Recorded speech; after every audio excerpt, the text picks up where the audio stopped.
Joyeux anniversaire Alexandre Pell. Ce vendredi 18 août 2023, l'ex-acteur emblématique de Caméra Café fête ses 62 ans.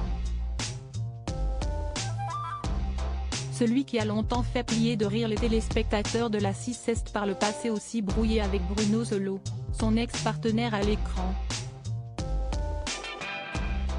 Sujet délicat qu'il a évoqué sans filtre auprès de nos confrères de Voici en 2015. Un comédien incontournable.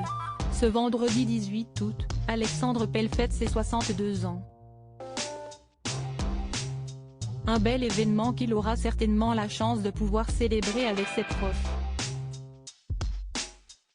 Pendant plusieurs saisons au début des années 2000, l'artiste a brillamment campé le rôle de Sylvain Muller dans Caméra Café, un comptable aussi maladroit qu'attachant. Dans la célèbre fiction, le principal intéressé a aussi donné la réplique à d'innombrables stars du petit écran. À l'instar de Bruno Solo qui incarnait l'incontournable Hervé Dumont, également co-auteur de la série. Après s'être illustré à ses côtés dans Espace Détente, une adaptation de la saga diffusée sur la 6e chaîne, Alexandre Pell n'a pas eu le même enthousiasme pour tourner Le Séminaire en 2009.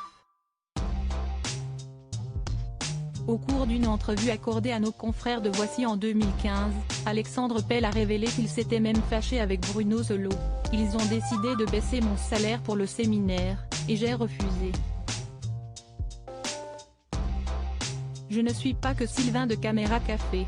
Quand on vous traite comme une merde et que vous avez la possibilité de dire merde, vous le faites. Et de compléter non sans amertume, que Bruno ait surréagi, si est si bien son droit. Et que moi, je n'aille pas eu envie de faire le film pour cette raison, si estime mon droit aussi. N'ayant pas la rancune tenace, Alexandre Pell espérait à l'époque apaiser les choses avec l'acolyte d'Yvan Le Bolloc. Je ne suis pas fâché.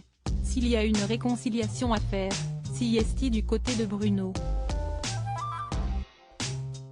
Il peut m'appeler quand il veut, je n'aille pas changer de numéro de téléphone. Point d'exclamation. Quant au compagnon de Véronique Clochepin, il a longtemps eu en travers de la gorge ses déclarations choc. Alexandre ne tourne pas, il a fait un choix artistique. Qu'il se répande comme ça aujourd'hui, je trouve ça pathétique. Ce n'est pas non plus le meilleur comédien au monde.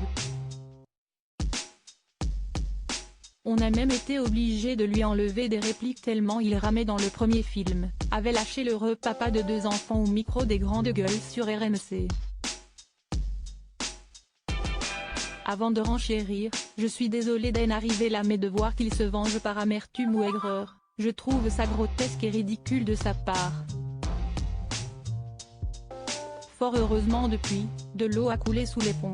Les deux stars ont d'ailleurs fini par faire la paix. Information confirmée par Alexandre Pell sur le plateau de chez Jordan en avril dernier. La preuve est, il a répondu présent pour mettre en boîte Caméra Café, 20 ans déjà dévoilé en début d'année. Tout est bien qui finit bien.